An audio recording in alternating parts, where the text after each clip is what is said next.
नमो नमः मित्रों, संस्कृत जीवन में आप सभी का स्वागत है। हम अपनी 8:30 बजे वाली साहित्य की कक्षा में उपस्थित हैं। तो जो भी मित्र हमारे साथ लाइव जुड़ चुके हैं, सभी लोग वीडियो की लिंक को अपने दोस्तों के साथ शेयर कर दें, जिससे कि अधिक से अधिक लोग वीडियो के साथ लाइव जुड़े। और आप सभी से कहना चाहूंगी कि यदि आप सभी को वीडियो अच्छी लगती है तो वीडियो को लाइक अवश्य किया कीजिए। साथ ही साथ आपके जो भी कमेंट हुआ करें, आपके जो भी सुझाव हुआ करें, जो प्रश्न हुआ करें, आप जो भी कुछ पूछना चाहते हैं या कहना चाहते हैं उसको कमेंट करके अवश्य बताया कीजिए। तो चलिए, हमारे साथ जो भी लाइव जुड़ चुके हैं, जिनमें शशिधर मिश्रा जी हैं, अजय गौड़, दिव्या राजपूत हैं, दिव्या देवी हैं और अभिलाषा त्रिपाठी जी, अभिलाषा तिवारी, नेहा त्रिपाठी जी हैं। तो सभी लोग चैनल की लिंक को अपने दोस्तों के साथ शेयर कर दें, जिससे कि अधिक से अधिक वीडियो के साथ लाइव आ जाए। चलिए, हम लोग ज्यादा समय बर्बाद नहीं करते हैं। कल की कक्षा तक हम लोगों ने परिशिष्ट भाग के जो श्लोक चल रहे थे नीति शतकम के, उनके कुल 8 श्लोकों का अध्ययन कर लिया था। आज उससे आगे के श्लोकों के साथ उपस्थित है और जैसे ही हमारी यह नीति शतकम ग्रंथ का पूर्ण समाप्ति हो जाएगी, वैसे ही हम लोग हमारी सुपर टेट की कक्षाओं को आरंभ कर देंगे। तो आप सभी लोग कमेंट करके अवश्य बताया कीजिए। चलिए, आइए हम लोग अपना जो 9वां श्लोक है उसका वाचन करते हैं, फिर इसके अर्थ को जानते हैं। तो सबसे पहले आप सभी मेरे साथ वाचन कर लीजिए, फिर इसके अर्थ को जानेंगे। क्षुद्रासन्ति सहस्रशः स्वभरण व्यापार मात्रोद्यता स्वार्थो यस्य परार्थ एव शपुमान् एकः सतामग्रणी दुष्पूरोदरपूर्णाय पिबति श्रोतः पतिं वाडवो जीमूतस्तु निदाघ संभृतजगत् संतापविच्छित्तये। अब श्लोक के माध्यम से भर्तृहरि जी कहना चाहते हैं कि अर्थात यहाँ बता रहे हैं कि मतलब हम लोग किसी भी वस्तु का उपयोग करते हैं तो उसका कारण 2 प्रकारों से हो सकता है। एक तो हम जगत के कल्याण के लिए उन वस्तुओं का उपयोग कर सकते हैं, और एक केवल हम अपने स्वार्थ के वशीभूत होकर केवल अपने लिए ही इन वस्तुओं का उपभोग करते हैं। तो अर्थात जो व्यक्ति केवल अपने लिए ही वस्तुओं का उपभोग करता है, उनका जीवन कोई जीवन नहीं होता है। किंतु जो व्यक्ति दूसरों के हित के लिए, परोपकार के लिए वस्तुओं का उपभोग कर दूसरों का हित करता है, वही व्यक्ति वास्तविक रूप से संसार में जीवित माना जाता है। और उसी को, जैसा कि यहाँ कहा गया, सताम अग्रणी अर्थात सज्जनों में भी अग्रणी कहा जाता है। तो आइए अर्थ को जानते हैं। तो क्षुद्रा माने, जैसा कि आप सभी जानते हैं, क्षुद्रा माने होता है नीच, अधम। संति माने है सहस्त्र स, सहस्त्र माने 1000 होते हैं और यहाँ पर बोला सहस्त्र स अर्थात हजारों हजार। स्वभरण अपने भरण पोषण के, व्यापार मात्र में, उद्धता माने उद्धत अर्थात लगे हुए। कि सहस्त्र स हजारों, क्षुद्रा क्षुद्र जन या नीच जन, संति माने है जो केवल स्वभरण व्यापार, अपने भरण पोषण व्यापार मात्र में ही, उद्धत माने उद्धत है या अपने भरण पोषण अर्थात अपनी जीविकोपार्जन के लिए ही मात्र कार्यरत रहते हैं। पुनः देखते हैं कि हजारों, सहस्रशः अर्थात हजारों, क्षुद्र नीच जन या नीच मनुष्य, संति माने है जो स्वभरण व्यापार, अपने भरण पोषण व्यापार मात्रोद्यता, मात्र में ही उद्धत रहते हैं। आगे कहा गया है यश माने जिसके लिए, परार्थ पर अर्थ अर्थात दूसरे का ही हित, स्वार्थ स्वार्थ यानी अपना हित होता है, कि जिसके लिए दूसरे का हित ही सबसे बड़ा हित या अपना हित होता है। सह एव वह ही, एकः पुमान्, एक पुमान माने मनुष्य, वह ही एक मनुष्य, सताम अग्रणी सज्जनों में भी अग्रणी होता है, अर्थात उसको सज्जनों में भी सबसे ऊपर गिना जाता है। कि जिसके लिए दूसरों का हित करना या दूसरों का उपकार करना, दूसरों के लिए ही कार्य करना अपना हित, अपना अर्थ होता है, वही एक मनुष्य सज्जनों में भी अग्रणी होता है। अब देखिए, नीचे की दोनों पंक्तियों में कितना अच्छा उदाहरण दिया है, दृष्टांत दे रहे हैं।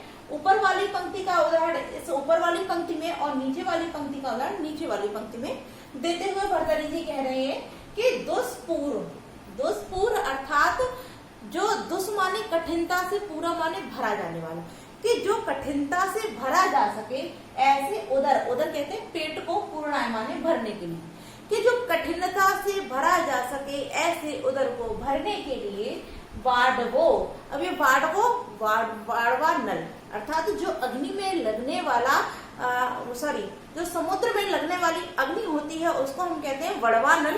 तो वही कहा गया है कि वड़वा नल स्रोतः पतिम, स्रोतः पतिम, स्रोत कहते हैं नदियों को, नदियों का पति कौन होता है? समुद्र, कि समुद्र को पिबती माने पी जाता है। कौन? जिसके उदर, उदर माने पेट, जिसका उदर कठिनता से भरा जा सके, उस ऐसे उदर को भरने के लिए जो बड़वा नल होता है वो समुद्र को भी, स्रोतः पति, स्रोत अर्थात नदियों के पति तात्पर्य समुद्र को भी पिबती माने पी जाता है, कि वह केवल अपने उदर मात्र को भरने के लिए इस समुद्र को पी जाता है। आगे कह रहे हैं कि जीमू तस्तु, तुम, जीमूतः यानी कि सा जो है उसको विसर्ग कर देंगे तो तू माने किंतु, जीमू, जीमूतः अर्थात मेघ, मेघ भी क्या करते हैं? वह भी समुद्र या नदियों के जलों को पीते हैं, किंतु किसके लिए? अपने लिए नहीं पीते हैं। किसके लिए पीते हैं? तो इसमें बताया गया है निदाग, निदाग माने ग्रीष्मकालीन, समृतम ग्रीष्म काल से बढ़ने वाले, जगत संताप, इस संपूर्ण संसार की संताप अर्थात जो ग्रीष्म काल से बढ़ने वाले संसार की जो गर्मी है, संताप है, ताप है, उसको विच्छित्तये, छिन्न भिन्न करने के लिए अर्थात उसको दूर करने के लिए। ठीक है, पुनः देखिए कि जीमूतः तू, किंतु जीमूतः मेघ भी ग्रीष्मकालीन, निदाग माने ग्रीष्मकालीन, समृत माने ग्रीष्म काल से बढ़ने वाले जगत के ताप को छिन्न भिन्न करने के लिए, काटने के लिए अर्थात उसको दूर करने के लिए स्रोतः पतिं पिबति, इस समुद्र को पीता है। अर्थात बड़वा नल भी इस समुद्र को पीता है और मेघ जो होता है वह भी इस समुद्र को पीता है, किंतु दोनों में भेद है। क्यों भेद है? क्योंकि जो बड़वा नल समुद्र को पीता है वह केवल अपने उस उदर को भरने के लिए, अपने उस पेट को भरने के लिए पीता है जिसको भरना कठिन होता है, दुष्कर होता है।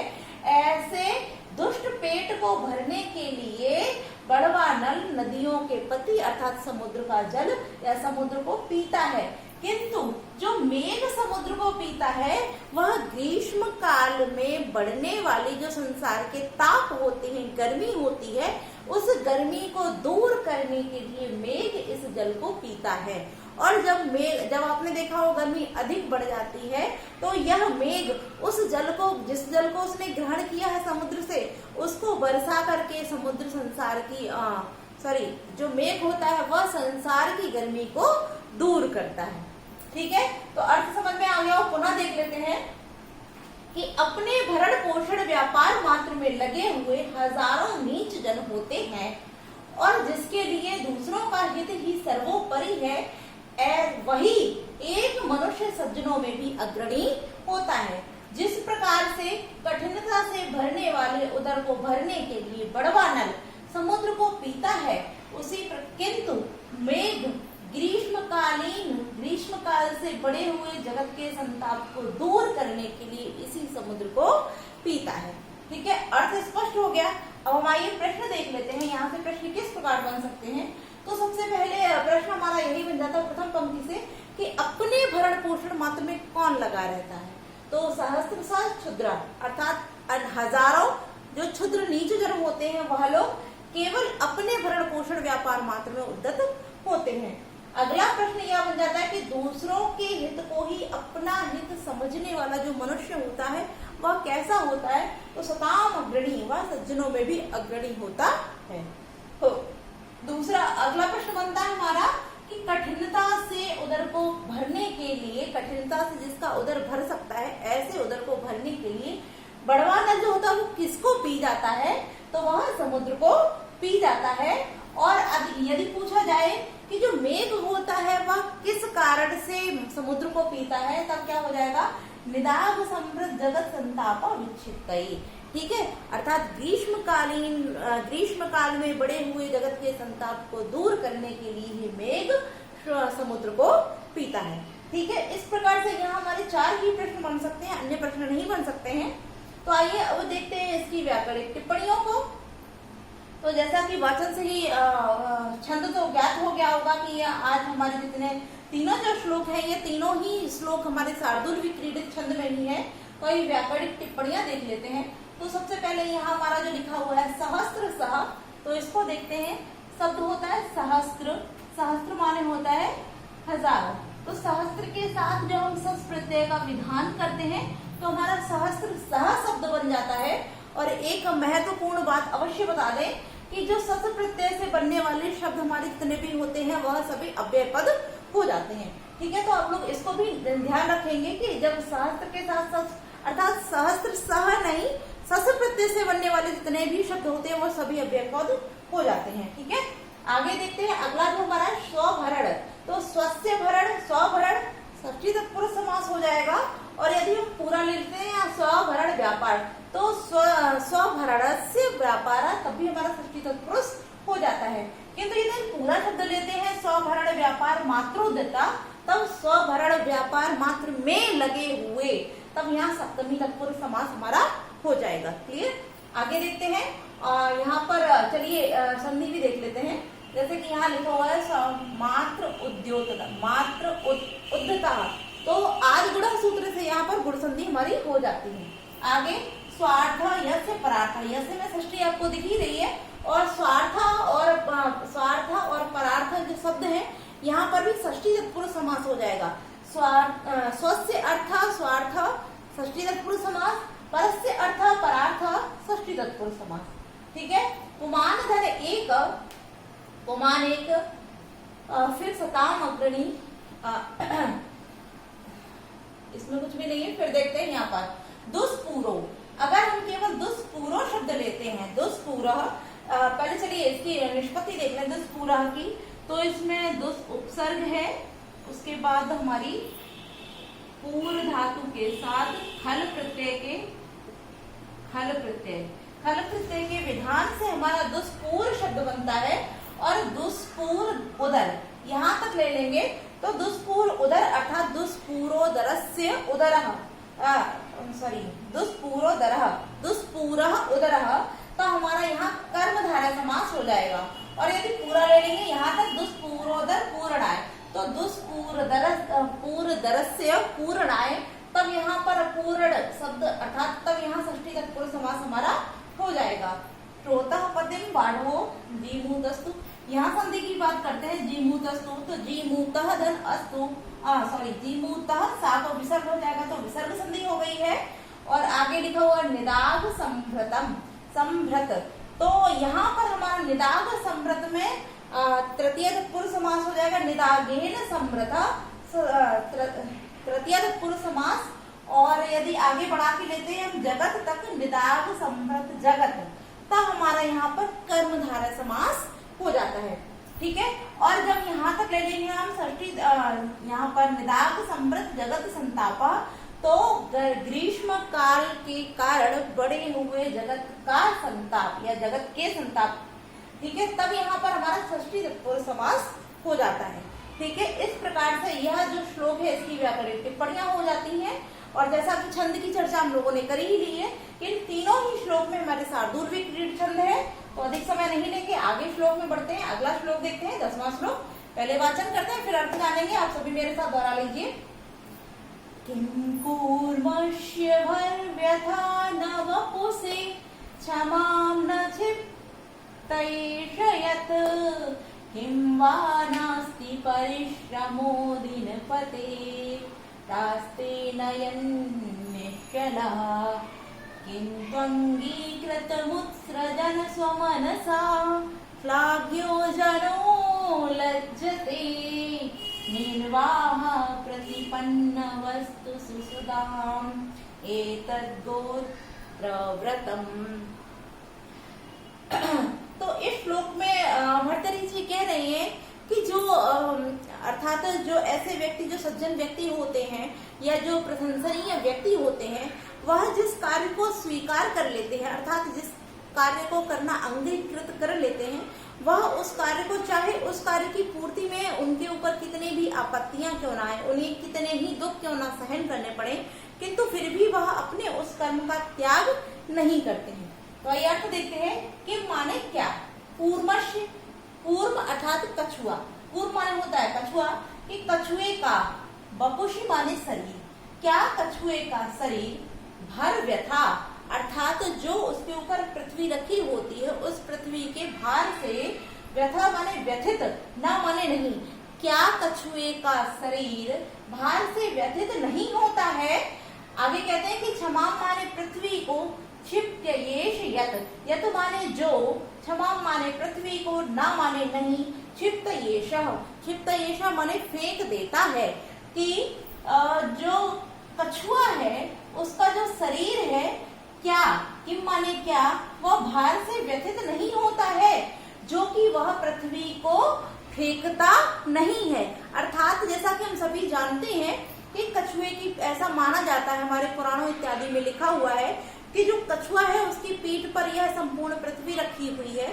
तो इसीलिए यहाँ कहा है, यहाँ कोई मनुष्य पूछता है कि जो कछुआ है उसके ऊपर संपूर्ण पृथ्वी रखी हुई है, तो क्या वह कछुआ इस पृथ्वी के भार से व्यथित नहीं होता है, जो कि वह इस पृथ्वी को अपने ऊपर ही रखे हुए उसको फेंकता नहीं है। तो इसको, इस पृथ्वी को, जो पृथ्वी को नहीं फेंकता है, तो नहीं फेंकने के कारण क्या इस कछुए का जो शरीर है वो भार से व्यथित नहीं होता है।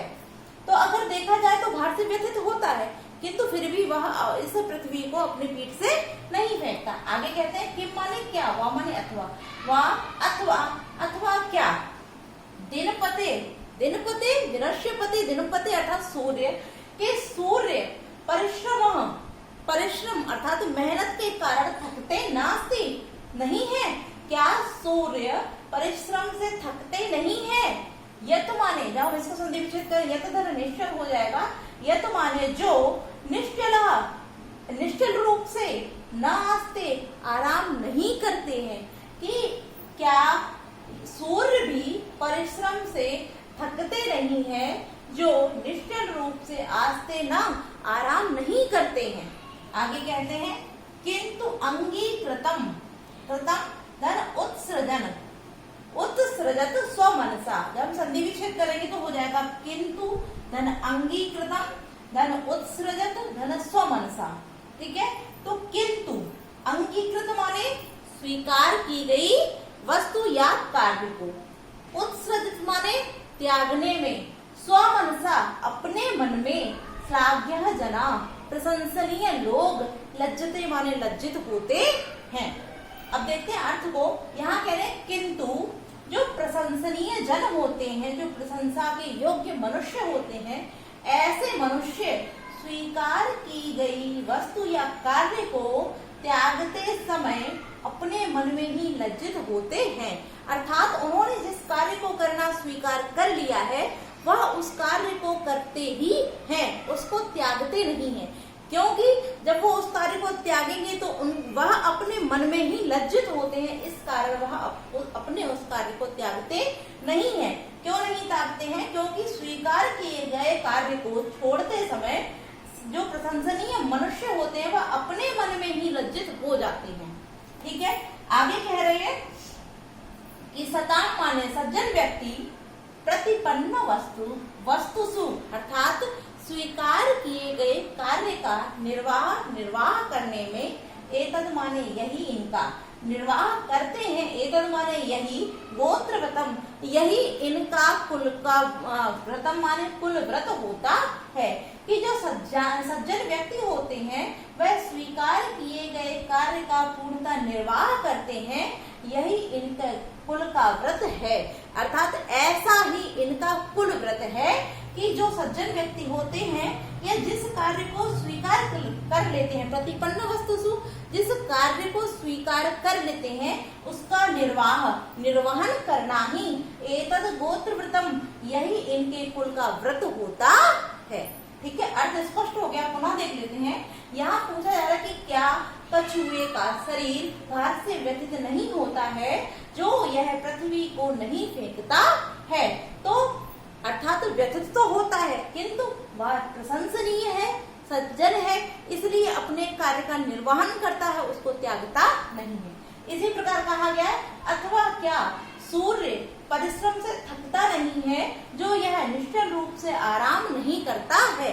अर्थात सूर्य भी परिश्रम करता है, वह भी थकता है, किंतु प्रशंसनीय व्यक्ति है, सज्जन है, इसलिए अपने कार्य को त्यागता नहीं है। इसीलिए आगे कहा गया है कि किंतु जो श्लाघनीय जना अर्थात प्रशंसनीय मनुष्य होते हैं, वह स्वीकार किए गए कार्य को त्यागते समय स्वयं अपने ही मन में लज्जित होते हैं, और सज्जन जिस कार्य को स्वीकार कर लेते हैं उसका निर्वाह करते हैं, यही इन सज्जनों का कुल व्रत होता है। ठीक है, तो इस प्रकार से अर्थ हो जाता है। अब प्रश्न देख लेते हैं। वैसे तो प्रश्न कोई मुख्य नहीं बन रहे हैं, यही प्रश्न हमारा बन जाता है कि स्वीकार किए गए कार्य का निर्वहन करना किसका कुल व्रत होता है, तो शताब्द अर्थात सज्जन लोगों का। और दूसरा प्रश्न हमारा यह बन सकता है कि स्वीकार किए गए कार्य को त्यागते समय अपने मन में लज्जित कौन होता है, तो श्लाघ्य जना अर्थात प्रशंसनीय व्यक्ति। ठीक है, बाकी के दोनों ही प्रश्न आप लोग समझ सकते हैं, ये सिंपल है बिल्कुल, और इनसे कोई प्रश्न बनता भी नहीं है, और अगर बनेगा तो आप लोग कर सकते हैं। ठीक है, तो आइए अब देखते हैं इसकी व्याकरणिक टिप्पणियां।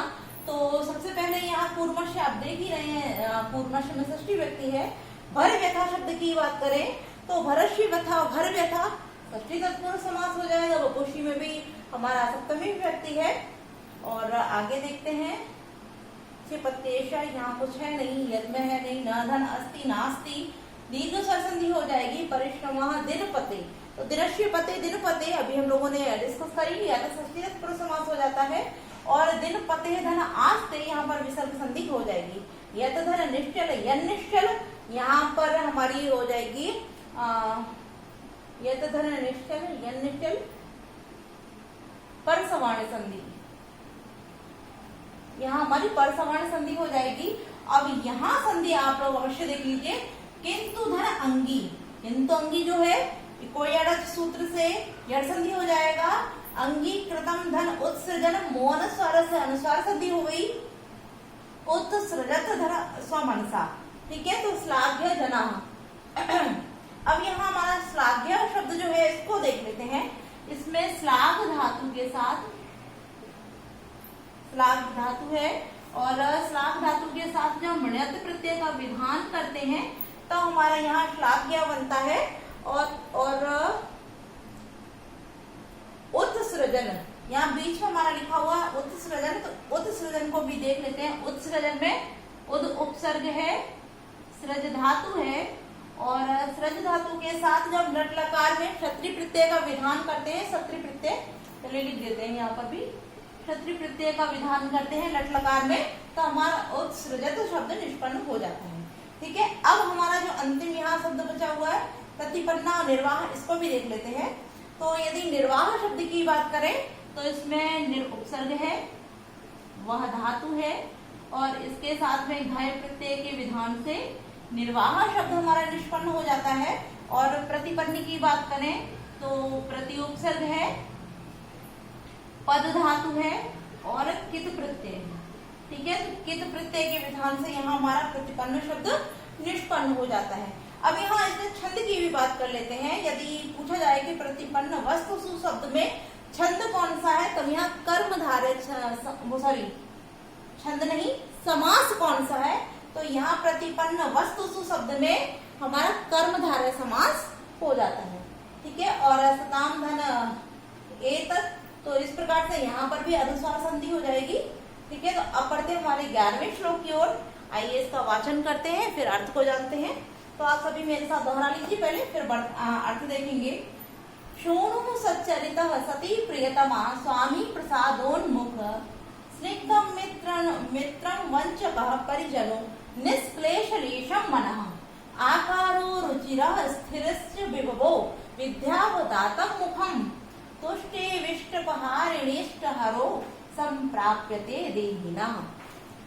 इस श्लोक के माध्यम से भगवान भर्तृहरि जी कह रहे हैं कि भगवान विष्णु अर्थात इष्ट देव जो कि संपूर्ण संसार के कष्टों को दूर करते हैं, ऐसे देव के प्रसन्न हो जाने पर आपको क्या क्या वस्तुएं आपके जीवन में प्राप्त होती हैं, वह सभी कुछ इस श्लोक के माध्यम से भर्तृहरि जी ने वर्णन किया है। तो आइए देखते हैं।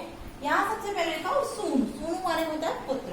सच्चरितः, सच्चरित्र अर्थात जो सच्चरित्र पुत्र हो, तात्पर्य अच्छे चरित्र वाला पुत्र। और सती प्रियतमा, सती तात्पर्य पतिव्रता, प्रियतमा माने पत्नी हो। स्वामी प्रसादोन्मुखा, और जो स्वामी हो अर्थात आप जिसके सेवक हैं या आप जिसके यहाँ कार्य अपनी सेवा दे रहे हैं, ऐसा व्यक्ति जो है आपका स्वामी जो है वो प्रसादोन्मुख, प्रसाद माने प्रसन्न चित, उन्मुख माने मुख वाला, अर्थात प्रसन्नता से युक्त हो। आगे देखते हैं कि स्निग्धम मित्रम, स्निग्ध अर्थात स्नेह से युक्त हो। कौन? मित्रम, जो मित्र हो वह स्नेह से युक्त हो। और वंचक परिजनों, वंचक तात्पर्य विश्वास पात्र हो। कौन? परिजन, जो आपके सेवक जन हो वह विश्वास पात्र हो। और निष्क्लेश लेशम मनः, तो क्लेश माने दुख का लेश मात्र भी न हो, अर्थात दुखों से रहित, लेश मात्र भी दुखों से रहित ना हो, अर्थात लेश मात्र भी दुख ना हो, दुखों से रहित हो। मनः वाला मन, अर्थात मनः माने जो मन है हमारा, चित्त है वह। आगे कि आकारो रुचिरः, रुचिरः मतलब जो प्रसन्न अर्थात माधुर्य या सुंदर, रुचिकर आकार माने आकृति हो, च माने और, स्थिरश्च स्थिर हो, क्या? वैभव, धन धान्य इत्यादि कैसा हो? स्थिर हो। और विद्या वदातम मुखम, विद्या से वदातम माने निर्मल हो, क्या? मुखम, जो मुख है वो विद्या से निर्मल हो। देहि नाम, देहि नाम माने मनुष्यों को, संप्राप्यते माने प्राप्त होता है। कैसे प्राप्त होता है? तो आगे कहा जा रहा है कि विष्टपहारिणीष्ट हरौ, विष्टपहारिणी अर्थात जगत के संताप को हरिणी माने हरण करने वाले, इष्ट अभीष्ट प्रदान करने वाले अर्थात इच्छित वस्तुओं को प्रदान करने वाले। हरौ, हरौ तात्पर्य विष्णु के तुष्टे, संतुष्ट होने पर, कि संसार के कष्टों को दूर करने वाले और अभीष्ट वस्तुओं को प्रदान करने वाले हरि अर्थात विष्णु के तुष्टे माने संतुष्ट हो जाने पर देहिना मनुष्यों को अच्छे चरित्र वाला पुत्र, पतिव्रता स्त्री, प्रसन्न मुख वाला स्वामी, स्नेह से युक्त मित्र, विश्वास पात्र सेवक जन, लेश मात्र भी दुख नहीं है जिसमें ऐसा चित्त या मन और सुंदर आकृति आकार, स्थिर वैभव धन धान्य और मुख से विद्या से निर्मल मुख, संप्राप्यते माने प्राप्त होता है। ठीक है, तो कठिन नहीं का अर्थ स्पष्ट हो गया होगा। तो आइए अब प्रश्न देख लेते हैं। तो सबसे पहला तो प्रश्न हमारा यह बन जाता है कि भगवान विष्णु की कृपा से देहधारियों को अर्थात मनुष्यों को कितनी वस्तुएं प्राप्त हो जाती हैं। तो आइए देख लेते हैं। सुनु सच्चरित्र एक हो जाएगा, सती प्रियतमा 2, स्वामी प्रसादान्मुख 3, स्निग्धम मित्रम 4, वंचक परिजनों 5, निष्क्लेश लेशम मनः 6, आकारो रुचिरः 7, स्थिरश्च विभो 8 और विद्यावदातम मुखम 9। तो 9 वस्तुएं देहधारियों को प्राप्त हो जाती हैं। तब जब हरि अर्थात विष्णु प्रसन्न होते हैं तब। अब यहाँ प्रश्न हमारा यह बन सकता है, पूछा जा सकता है इस प्रकार से कि अर्थात नीति शतकम के अनुसार देहधारियों को जो यह सभी सुख हैं वो किसकी आराधना से प्राप्त या किसके प्रसन्न होने से प्राप्त होते हैं। तो हरौ तात्पर्य विष्णु के प्रसन्न होने से देहधारियों को ये सभी चीजें प्राप्त होती है। छंद आपको ज्ञात ही है कि शार्दूल क्रीडत है। अब यहाँ हम अपनी व्याकरणिक टिप्पणियां देख लेते हैं। तो सच्चरित्रम, सुनु का तो पुत्र है। सच्चरित्रम की बात करें तो सकम चरितम यस्य सह, सच्चरितम बहुब्रीहि समास हो जाएगा। प्रियतमा शब्द की बात करें तो यहाँ प्रिय के साथ तमप प्रत्यय के विधान, तमप टाप प्रत्यय के विधान से प्रियतमा शब्द निष्पन्न होगा। प्रसादोन्मुख शब्द की बात करें तो सबसे पहले उन्मुख की देख लें। तो उन्मुख में यदि हम समास की बात करते हैं तो उद्गतम मुखम यस्य सः उन्मुखम, तब यहाँ बहुब्रीहि समास हो जाएगा। और प्रसादोन्मुख शब्द की बात करें तो यहाँ प्रसादस्य उन्मुखा षष्ठी तत्पुरुष समास हो जाता है। और किसी किसी किताब में यहाँ चतुर्थी भी दिया गया, प्रसादाय उन्मुखम, तो चतुर्थी भी है, किंतु आप लोग जैसा वहाँ ऑप्शन देखिए उस प्रकार से देख लीजिए।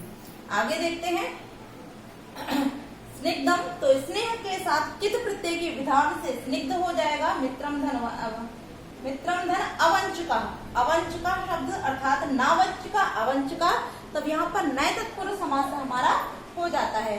और निष्क्लेशम लेशम, यह शब्द हमारा मुख्य है और इस शब्द में हमारा प्रादि बहुब्रीहि समास है। निष्क्लेशम लेशम अर्थात लेश मात्र भी दुख नहीं है जिसके अंदर ऐसा, ठीक है, तब यहाँ पर प्रादि बहुब्रीहि समास हमारा हो जाता है।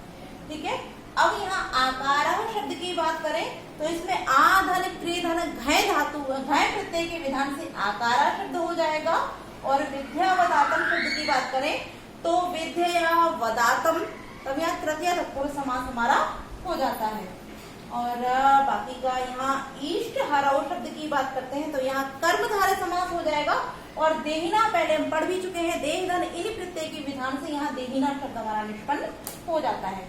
ठीक है, तो इस प्रकार से यह थी हमारी इसकी व्याकरणिक टिप्पणियां। आप सभी को क्लास कैसी लगी कमेंट करके अवश्य बताएं। आज के लिए हम इतना ही रखते हैं और कल की कक्षा में इससे आगे के श्लोकों के साथ उपस्थित होंगे। तो आज के लिए इतना ही मित्रों, नमो नमः।